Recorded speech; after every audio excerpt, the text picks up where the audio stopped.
എസ്ര അധ്യായം 10. മിശ്രവിവാഹം അവസാനിപ്പിക്കുന്നു. എസ്ര ദേവാലയത്തിൽ നിലത്ത് വീണ് കിടന്ന് കരയുകയും പാപങ്ങൾ ഏറ്റുപറഞ്ഞ് പ്രാർത്ഥിക്കുകയും ചെയ്തപ്പോൾ സ്ത്രീ പുരുഷന്മാരും കുട്ടികളുമടക്കം ഒരു വലിയ സമൂഹം ചുറ്റും കൂടി. അവർ കഠിനവ്യതയോടെ വിലപിച്ചു. ഏലാമിൻ്റെ കുടുംബത്തിൽപ്പെട്ട യഹിയേലിൻ്റെ മകൻ ഷക്കാനിയ എസ്രായോട് പറഞ്ഞു, നാം നമ്മുടെ ദൈവത്തോട് അവിശ്വസ്തത കാണിച്ച് ദേശത്തെ അന്യസ്ത്രീകളെ വിവാഹം ചെയ്തു. എങ്കിലും ഇസ്രായേലിന് ഇപ്പോഴും ആശയ്ക്ക് വഴിയുണ്ട്. അങ്ങും നമ്മുടെ ദൈവത്തിൻ്റെ കൽപ്പനകളെ ഭയപ്പെടുന്നവരും അനുശാസിക്കുന്നതനുസരിച്ച് ഈ ഭാര്യമാരെയും കുട്ടികളെയും ഉപേക്ഷിക്കുമെന്ന് നമുക്ക് ദൈവത്തോട് പ്രതിജ്ഞ ചെയ്യാം. ദൈവത്തിൻ്റെ നിയമം അനുശാസിക്കുന്നത് നാം ചെയ്യും. എഴുന്നേൽക്കൂ, ഇത് ചെയ്യേണ്ടത് അങ്ങാണ്. ഞങ്ങളും അങ്ങയോടൊത്തുണ്ട്. ധൈര്യപൂർവം ചെയ്യുക. അപ്പോൾ എസ്ര എഴുന്നേറ്റ് അപ്രകാരം ചെയ്തു കൊള്ളാമെന്ന് ശബ്ദം ചെയ്യാൻ പുരോഹിത പ്രമുഖന്മാരെയും ലേവ്യരെയും ഇസ്രായേൽ ജനത്തെയും പ്രേരിപ്പിച്ചു. അവർ ശപഥം ചെയ്തു. അനന്തരം എസ്ര ദേവാലയത്തിന് മുൻപിൽ നിന്ന് പിൻവാങ്ങി എലിയാശാമിൻ്റെ മകൻ യഹോഹനാൻ്റെ മുറിയിൽ ചെന്നു. ഭക്ഷണപാനീയങ്ങൾ ഒന്നും കഴിക്കാതെ പ്രവാസികളുടെ അവിശ്വസ്തതയെക്കുറിച്ച് വിലപിച്ചുകൊണ്ട് അവൻ രാത്രി കഴിച്ചു. യൂദായിലും ജെറുസലേമിലും അവൻ വിളംബരം ചെയ്തു, മടങ്ങിയെത്തിയ പ്രവാസികൾ എല്ലാവരും ജെറുസലേമിൽ ഒരുമിച്ച് കൂടട്ടെ. 3 ദിവസത്തിനകം വരാതിരിക്കുന്നവൻ്റെ വസ്തുവകകൾ ശുശ്രൂഷകന്മാരുടെയും ശ്രേഷ്ഠന്മാരുടെയും ആജ്ഞയനുസരിച്ച് കണ്ടുകെട്ടുകയും പ്രവാസികളുടെ സമൂഹത്തിൽ നിന്ന് അവനെ ബഹിഷ്കരിക്കുകയും ചെയ്യും. 3 ദിവസത്തിനുള്ളിൽ യൂദ ബെഞ്ചമിൻ ഗോത്രജർ ജെറുസലേമിൽ സമ്മേളിച്ചു. 9-ാം മാസം 20-ാം ദിവസമായിരുന്നു അത്. ദേവാലയത്തിൽ സമ്മേളിച്ച അവർ ഭയവും പേമാരിയും നിമിത്തം വിറയ്ക്കുന്നുണ്ടായിരുന്നു. പുരോഹിതൻ എസ്ര അവരെ അഭിസംബോധന ചെയ്തു പറഞ്ഞു, നിങ്ങൾ നിയമം ലംഘിച്ച് അന്യസ്ത്രീകളെ വിവാഹം ചെയ്യുകയും ഇസ്രായേലിൻ്റെ പാപം വർദ്ധിപ്പിക്കുകയും ചെയ്തു. അതിനാൽ ഇപ്പോൾ നിങ്ങളുടെ പിതാക്കന്മാരുടെ ദൈവമായ കർത്താവിനോട് പാപം ഏറ്റുപറയുകയും അവിടുത്തെ ഹിതം അനുവർത്തിക്കുകയും ചെയ്യുവിൻ. ദേശവാസികളിൽ നിന്നും അന്യസ്ത്രീകളിൽ നിന്നും ഒഴിഞ്ഞു നിൽക്കുവിൻ. അപ്പോൾ സമൂഹം മുഴുവൻ ഉച്ചത്തിൽ പ്രതിവചിച്ചു, അങ്ങനെ തന്നെ, അങ്ങ് പറഞ്ഞതുപോലെ ഞങ്ങൾ ചെയ്യും. ജനം വളരെയുണ്ട്. ഇത് പേമാരിയുടെ കാലവുമാണ്. ഞങ്ങൾക്ക് പുറത്തു നിൽക്കാനാവില്ല. ഇത് 1-2 ദിവസം കൊണ്ട് തീരുന്ന കാര്യമല്ല. ഞങ്ങൾ അത്രയ്ക്ക് അപരാധം ചെയ്തിരിക്കുന്നു. നമ്മുടെ ശുശ്രൂഷകന്മാർ സമൂഹത്തിൻ്റെ പ്രതിനിധികളാവട്ടെ. നമ്മുടെ ദൈവത്തിൻ്റെ ക്രോധം ശമിക്കുന്നതുവരെ അന്യസ്ത്രീകളെ വിവാഹം ചെയ്തിട്ടുള്ള നഗരവാസികൾ അതത് നഗരങ്ങളിലെ ശ്രേഷ്ഠന്മാരോടും ന്യായാധിപന്മാരോടും കൂടെ നിശ്ചിത സമയത്ത് ഇവിടെ വരട്ടെ. അസ്ഹേലിൻ്റെ മകൻ ജോനാഥനും തിക്വായുടെ മകൻ യഹ്സിയായും മാത്രം ഇതിനെ എതിർത്തു. മെശുല്ലാമും ലേവ്യനായ ശബത്തായിയും അവരെ പിന്താങ്ങി. തിരിച്ചെത്തിയ പ്രവാസികൾ ആ തീരുമാനം സ്വീകരിച്ചു. പുരോഹിതൻ എസ്ര കുടുംബത്തലവന്മാരിൽ നിന്ന് ആളുകളെ തിരഞ്ഞെടുത്ത് പേരു രേഖപ്പെടുത്തി. 10-ാം മാസം 1-ാം ദിവസം അവർ അന്വേഷണം ആരംഭിക്കാൻ സമ്മേളിച്ചു. 1-ാം മാസം 1-ാം ദിവസം ആയപ്പോൾ അന്യസ്ത്രീകളെ വിവാഹം ചെയ്തിരുന്നവരുടെ വിചാരണ പൂർത്തിയായി. പുരോഹിതപുത്രന്മാരിൽ അന്യസ്ത്രീകളെ വിവാഹം ചെയ്തവർ യോസാദാക്കിൻ്റെ മകൻ യശുവയുടെയും സഹോദരന്മാരുടെയും സന്തതികളിൽപ്പെട്ട മാസേയ, എലിയേസർ, യാറിബ്, ഗദാലിയ. ഇവർ തങ്ങളുടെ ഭാര്യമാരെ ഉപേക്ഷിക്കാമെന്ന് പ്രതിജ്ഞ ചെയ്യുകയും ആട്ടിൻപറ്റത്തിൽ നിന്ന് ഒരു മുട്ടാടിനെ പാപപരിഹാര ബലിയായി അർപ്പിക്കുകയും ചെയ്തു. ഇമ്മറിൻ്റെ പുത്രന്മാരിൽ ഹനാനി, സെബാദിയ. ഹാരിമിൻ്റെ പുത്രന്മാരിൽ മാസേയ, ഏലിയ, ശെമായ, യഹിയേൽ, ഉസിയ. പശൂറിൻ്റെ പുത്രന്മാരിൽ എലിയോവേനായി, മാസേയ, ഇസ്മായേൽ, നെത്തനേൽ, യോസബാദ്, എലാസ. ലേവ്യരിൽ യോസബാദ്, ഷിമെയി, കെലായ, അതായത് കെലീത്ത, പെത്താഹിയ, യൂദ, എലിയേസർ. ഗായകരിൽ എലിയാശിബ്. വാതിൽക്കാവർക്കാരിൽ ശല്ലും, തെലേം, ഊറി. ജനത്തിൽ പാശൂറിൻ്റെ പുത്രന്മാരിൽ റാമിയ, ഇസിയ, മൽക്കിയ, മിയാമിൻ, എലയാസർ, ഹഷാബിയ, ബനായ. ഏലാമിൻ്റെ പുത്രന്മാരിൽ മത്താനിയ, സക്കറിയ, യഹിയേൽ, അബ്ദി, യെറേമോത്ത്, ഏലിയ. സത്തുവിൻ്റെ പുത്രന്മാരിൽ എലിയോവേനായി, എലിയാശിബ്, മത്താനിയ, യെറേമോത്ത്, സാബാദ്, അസീസ. ബേബായിയുടെ പുത്രന്മാരിൽ യഹോഹാനാൻ, ഹാനാനിയ, സബായി, അത്ലായി. ബാനിയുടെ പുത്രന്മാരിൽ മെശുല്ലാം, മല്ലൂക്ക്, അദായ, യാശൂബ്, ഷെയാൽ, യറേമോത്ത്. പഹത്മവാബിൻ്റെ പുത്രന്മാരിൽ അദ്ന, കെലാൽ, ബനായ, മാസേയ, മത്താനിയ, ബസാലേൽ, ബിന്നൂയി, മനാസെ. ഹാരിമിൻ്റെ പുത്രന്മാരിൽ എലിയേസർ, ഇഷിയ, മൽക്കിയ, ഷെമായ, ശീമയോൻ, ബെഞ്ചമിൻ, മല്ലൂക്ക്, ശെമാറിയ.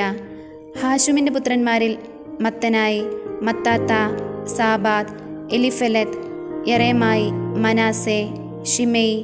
ബാനിയുടെ പുത്രന്മാരിൽ മാദായി, അമ്രാം, യുവേൽ, ബനായ, ബദയ, കെലൂഹി. വാനിയ, മെറേമോത്ത്, എലിയാഷിബ്. മത്താനിയ, മത്തേനായി, യാസു. ബിന്നിയുടെ പുത്രന്മാരിൽ ഷിമെയി, ഷെലേമിയ, നാഥാൻ, അദായ, മക്നദേബായി, ഷാഷായി, ഷാറായി. അസറേൽ, ഷെലേമിയ, ഷെമറിയ, ശല്ലൂം, അമരിയ, ജോസഫ്. നെബോയുടെ പുത്രന്മാരിൽ ജയിയേൽ, മത്തിത്തിയ, സാബാദ്, സെബീന, എദ്ദായി, ജോയേൽ, ബനായ എന്നിവർ അന്യസ്ത്രീകളെ വിവാഹം ചെയ്തവരായിരുന്നു. അവർ ഭാര്യമാരെയും മക്കളെയും ഉപേക്ഷിച്ചു. നെഹെമിയ അധ്യായം 1. നെഹെമിയായുടെ പ്രാർത്ഥന. ഹക്കാലിയായുടെ പുത്രൻ നെഹെമിയായുടെ വാക്കുകൾ. അർത്താക്സർസിൻ്റെ 20-ാം ഭരണവർഷം കിസ്ലേവ് മാസം ഞാൻ തലസ്ഥാനമായ സൂസായിൽ ആയിരുന്നു. എൻ്റെ സഹോദരിൽ ഒരുവനായ ഹനാനി ഏതാനും ആളുകളോടുകൂടെ യൂദായിൽ നിന്ന് വന്നു. പ്രവാസത്തെ അതിജീവിച്ച യഹൂദരെയും ജെറുസലേമിനെയും കുറിച്ച് ഞാൻ അവരോട് ആരാഞ്ഞു. അവർ പറഞ്ഞു, പ്രവാസത്തെ അതിജീവിച്ച് ദേശത്ത് കഴിയുന്നവർ കഷ്ടതയിലും അപമാനത്തിലുമാണ്. ജെറുസലേം മതിലുകൾ തകർന്ന് കവാടം അഗ്നിക്കിരയായി അതേപടി കിടക്കുന്നു. ഇത് കേട്ട് ഞാൻ നിലത്തിരുന്ന് കരഞ്ഞു. ദിവസങ്ങളോളം വിലപിക്കുകയും ഉപവസിക്കുകയും ചെയ്തു. സ്വർഗസ്ഥനായ ദൈവത്തിൻ്റെ സന്നിധിയിൽ ഞാൻ പ്രാർത്ഥിച്ചു. സ്വർഗത്തിൽ വസിക്കുന്ന ദൈവമായ കർത്താവെ, തന്നെ സ്നേഹിക്കുകയും തൻ്റെ പ്രമാണങ്ങൾ അനുസരിക്കുകയും ചെയ്യുന്നവരോട് ഉടമ്പടി പാലിക്കുകയും കാരുണ്യം കാട്ടുകയും ചെയ്യുന്ന ഉന്നതനും ഭീതികരനുമായ ദൈവമേ, അവിടുത്തെ ദാസരായ ഇസ്രായേൽ ജനത്തിനു വേണ്ടി ഈ ദാസൻ രാവും പകലും അങ്ങയുടെ മുൻപിൽ പ്രാർത്ഥിക്കുന്നു. ഈ ദാസനെ കടാക്ഷിച്ച് പ്രാർത്ഥന ശ്രവിക്കണമേ. അവിടുത്തെ ജനമായ ഞങ്ങൾ അങ്ങേക്കെതിരെ ചെയ്തു പോയ പാപങ്ങൾ ഏറ്റുപറയുന്നു. ഞാനും എൻ്റെ പിതൃഭവനവും പാപം ചെയ്തിരിക്കുന്നു. അങ്ങേക്കെതിരെ ഞങ്ങൾ കഠിനമായ തെറ്റു ചെയ്തു. അങ്ങയുടെ ദാസനായ മോശ വഴി അങ്ങ് നൽകിയ കൽപ്പനകളും ചട്ടങ്ങളും അനുശാസനങ്ങളും ഞങ്ങൾ പാലിച്ചില്ല. അങ്ങയുടെ ദാസനായ മോശയോട് അങ്ങ് കൽപ്പിച്ച ഈ വാക്കുകൾ അനുസ്മരിക്കുക. അവിശ്വസ്തത കാട്ടിയാൽ നിന്നെ ഞാൻ ജനതകൾക്കിടയിൽ ചിതറിക്കും. എന്നാൽ എൻ്റെ അടുക്കിലേക്ക് മടങ്ങി എൻ്റെ കൽപ്പനകൾ പാലിച്ചാൽ നിന്റെ ജനം എത്ര ദൂരത്തേക്ക് ചിതറിക്കപ്പെട്ടാലും എൻ്റെ നാമത്തിന് വസിക്കാൻ ഞാൻ തിരഞ്ഞെടുത്ത സ്ഥലത്ത് അവരെ ഞാൻ ഒരുമിച്ച് കൂട്ടും. അവിടുത്തെ മഹത്തായ കരബലത്താൽ വീണ്ടെടുത്ത അവിടുത്തെ ദാസന്മാരും ജനവുമാണ് അവർ. കർത്താവെ, ഈ ദാസൻ്റെയും അവിടുത്തെ നാമം വണങ്ങുന്ന ഇതര ദാസരുടെയും പ്രാർത്ഥന ശ്രവിക്കണമേ. അവിടുത്തെ ദാസന് ഇന്ന് വിജയമരുളണമേ. ഈ മനുഷ്യന് എന്നോട് കരുണ തോന്നാൻ ഇടയാക്കണമേ. ഞാൻ രാജാവിൻ്റെ പാനപാത്രവാഹകൻ ആയിരുന്നു. നെഹെമിയ അധ്യായം 2. നെഹെമിയ ജെറുസലേമിലേക്ക്. അർത്താക്സർസസ് രാജാവിൻ്റെ 20-ാം ഭരണവർഷം നീസാൻ മാസം ഞാൻ രാജാവിന് വീഞ്ഞു പകർന്നു കൊടുത്തു. ഇതിനു മുൻപ് മ്ലാനവദനനായി രാജാവ് എന്നെ കണ്ടിട്ടില്ല. രാജാവ് എന്നോട് ചോദിച്ചു, രോഗമില്ലാതിരുന്നിട്ടും എന്തേ നിന്റെ മുഖം മ്ലാനമായിരിക്കുന്നു? ഹൃദയവേദയല്ലാതെ മറ്റൊന്നല്ലിത്. അപ്പോൾ ഭയത്തോടെ ഞാൻ പറഞ്ഞു, രാജാവ് നീണാൽ വാഴട്ടെ. എൻ്റെ പിതാക്കന്മാർ നിദ്രകൊള്ളുന്ന നഗര കവാടങ്ങൾ കത്തി ശൂന്യമായി കിടക്കുമ്പോൾ എൻ്റെ മുഖം എങ്ങനെ പ്രസന്നമാകും? രാജാവ് ചോദിച്ചു, എന്താണ് നിന്റെ അപേക്ഷ? സ്വർഗസ്ഥനായ ദൈവത്തോട് പ്രാർത്ഥിച്ചതിന് ശേഷം ഞാൻ രാജാവിനോട് പറഞ്ഞു, രാജാവിന് ഇഷ്ടമെങ്കിൽ, ഈ ദാസനോട് പ്രീതി തോന്നുന്നെങ്കിൽ എൻ്റെ പിതാക്കന്മാർ നിദ്രകൊള്ളുന്ന നഗരം പുനരുദ്ധരിക്കുന്നതിന് എന്നെ യൂദായിലേക്ക് അയച്ചാലും. രാജാവ് ചോദിച്ചു, എത്ര നാളത്തേക്കാണ് നീ പോകുന്നത്? എന്നു മടങ്ങി വരും? ഞാൻ കാലാവധി പറഞ്ഞു. അവൻ എന്നെ പോകാൻ അനുവദിച്ചു. അപ്പോൾ രാജ്ഞിയും സമീപത്തുണ്ടായിരുന്നു. ഞാൻ രാജാവിനോട് അഭ്യർത്ഥിച്ചു, നദിക്കക്കരെയുള്ള പ്രദേശത്തുകൂടെ യൂദായിൽ എത്താനുള്ള അനുവാദത്തിന് അവിടുത്തെ ഭരണാധിപന്മാർക്ക് ദയവായി കത്തുകൾ തന്നാലും. ദേവാലയത്തിൻ്റെ കോട്ടവാതിലുകൾക്കും നഗരഭിത്തിക്കും എനിക്ക് താമസിക്കാനുള്ള വീടിനും ആവശ്യമുള്ള തടി നൽകുന്നതിന് രാജാവിൻ്റെ ധനകാര്യ വിചാരകനായ ആസാഫിനുള്ള കത്തും നൽകിയാലും എൻ്റെ അപേക്ഷ രാജാവ് അനുവദിച്ചു. ദൈവത്തിൻ്റെ കരുണ എൻ്റെ മേലുണ്ടായിരുന്നു.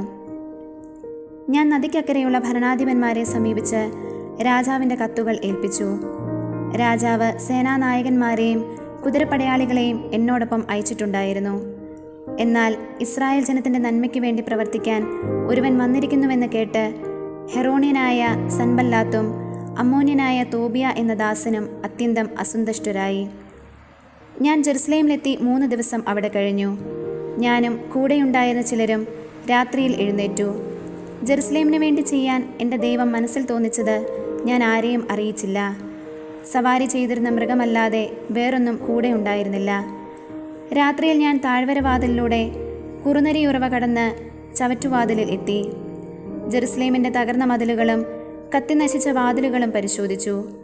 അവിടെ നിന്ന് ഞാൻ ഉറവവാതിലിലേക്കും രാജവാപിയിലേക്കും പോയി. എന്നാൽ എൻ്റെ സവാരി മൃഗത്തിന് കടന്നു പോകാൻ ഇടമില്ലായിരുന്നു. അതിനാൽ രാത്രിയിൽ ഞാൻ താഴ്വരയിലൂടെ കയറി ചെന്ന് മതിൽ പരിശോധിച്ചു. തിരിച്ച് താഴ്വരവാതിലിലൂടെ മടങ്ങിപ്പോന്നു. ഞാൻ എവിടെ പോയെന്നും എന്തു ചെയ്തെന്നും സേനാനായകന്മാർ അറിഞ്ഞില്ല. യഹൂദർ, പുരോഹിതർ, പ്രഭുക്കന്മാർ, സേവകന്മാർ എന്നിവരെയും ജോലിക്കാരെയും ഞാൻ വിവരം അറിയിച്ചിരുന്നില്ല. ഞാൻ അവരോട് പറഞ്ഞു, നമ്മുടെ ദുസ്ഥിതി നിങ്ങൾ കാണുന്നില്ലേ? ജെറുസലേം വാതിലുകൾ കത്തിനശിച്ചു കിടക്കുന്നു. വരുവിൻ, നമുക്ക് ജെറുസലേമിൻ്റെ മതിൽ പണിയാം. മേലിൽ ഈ അവമതി നമുക്കുണ്ടാകരുത്. എൻ്റെ ദൈവത്തിൻ്റെ കരം എനിക്ക് സഹായത്തിനുണ്ടായിരുന്നെന്നും രാജാവ് എന്നോട് എന്തു പറഞ്ഞെന്നും ഞാൻ അവരെ അറിയിച്ചു. നമുക്ക് പണി തുടങ്ങാം എന്ന് പറഞ്ഞുകൊണ്ട് അവർ ജോലിക്ക് തയ്യാറായി. എന്നാൽ ഹൊറോണ്യനായ സൻബല്ലാത്തും അമ്മോന്യനായ തോബിയ എന്ന ദാസനും അറേബ്യനായ ഗെശമും ഇത് കേട്ട് ഞങ്ങളെ പരിഹസിച്ചു പറഞ്ഞു, നിങ്ങൾ എന്താണ് ഈ ചെയ്യുന്നത്? രാജാവിനോടാണോ മത്സരം? ഞാൻ മറുപടി നൽകി, സ്വർഗത്തിൻ്റെ ദൈവം ഞങ്ങൾക്ക് വിജയം നൽകും. അവിടുത്തെ ദാസന്മാരായ ഞങ്ങൾ പണിയും. എന്നാൽ നിങ്ങൾക്ക് ജെറുസലേമിൽ ഓഹരിയോ അവകാശമോ സ്മാരകമോ ഉണ്ടായിരിക്കുകയില്ല.